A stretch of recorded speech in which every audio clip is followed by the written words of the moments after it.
This book was written by a junior doctor. Unfortunately, he did leave the profession. He left the profession to become a writer, and then he became a comedian, or the other way around. But he worked for the NHS for 6 years before leaving.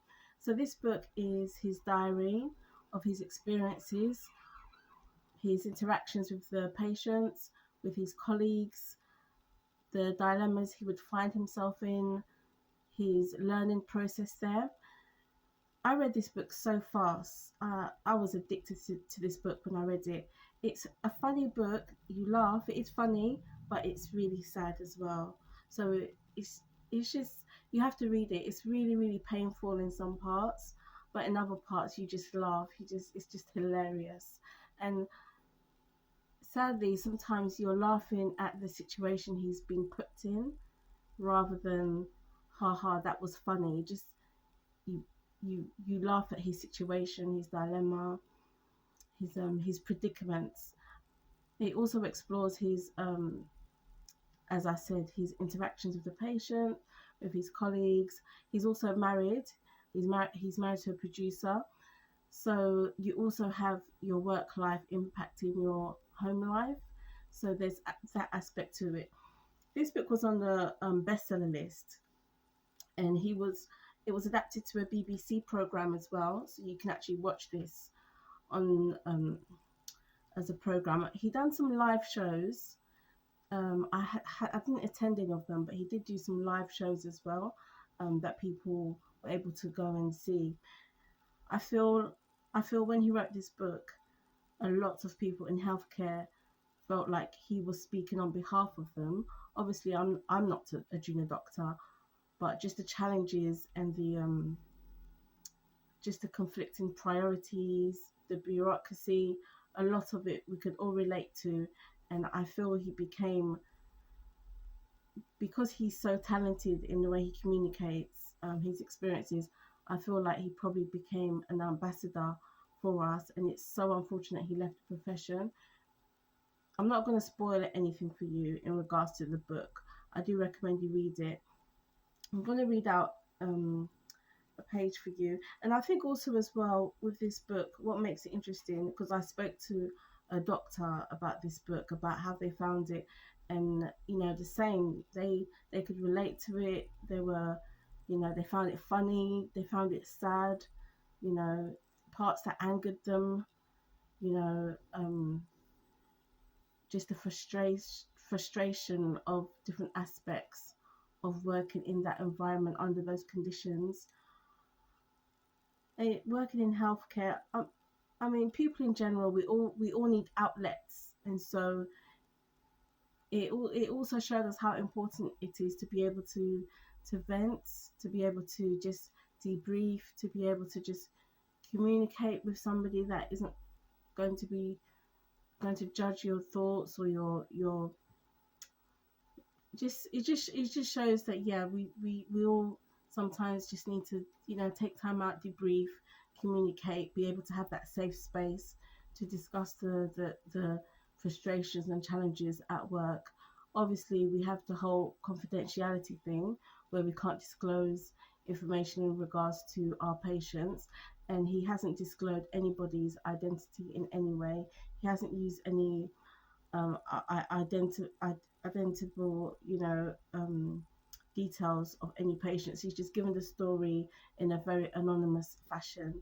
So that's been really good. I think he had a whole team of lawyers go through the book anyway before it was published.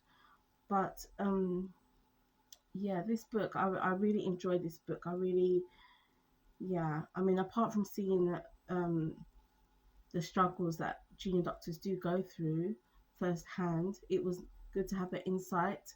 They're currently on strike. They're currently striking, and everything else. And when I spoke to one of my colleagues, she said that at one point, as a junior doctor, she said the cleaner was earning more than her, and I just thought, what? And he even makes a comment in the book that the the parking meters were making more than he was, which is hilarious, but very, very, very wrong at the same time. So I'm just going to read a page of this. So if you're able to get a copy of this book or borrow it from somebody, or perhaps go online and see if you're able to access his story, I would really recommend it. So I'm just going to read. I'm just going to read page.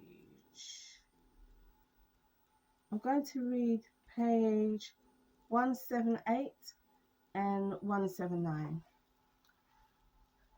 They remembered to change every week or two. Perhaps they were worried morale was running a little too high, that doctors would be too alert, too on it if they got some sleep. We're okay in Obs and Gynae.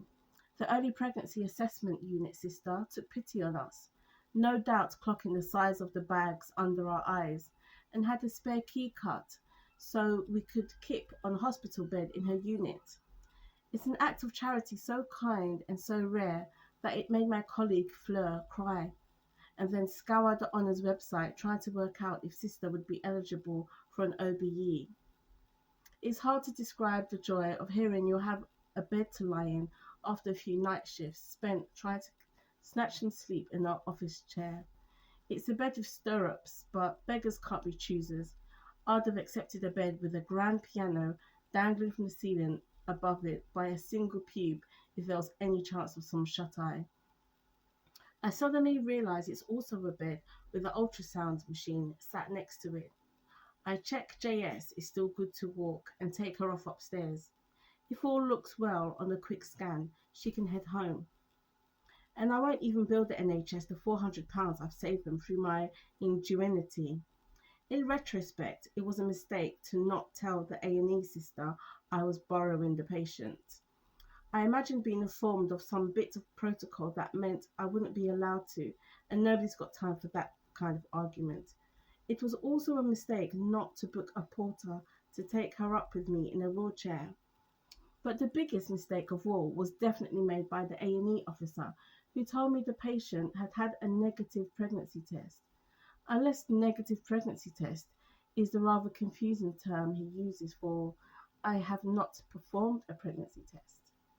By the time we've gone upstairs through a depressing lab rat maze of corridors and into my makeshift bedroom with ensuite ultrasound machine, JS is looking a little peaky and a lot out of breath.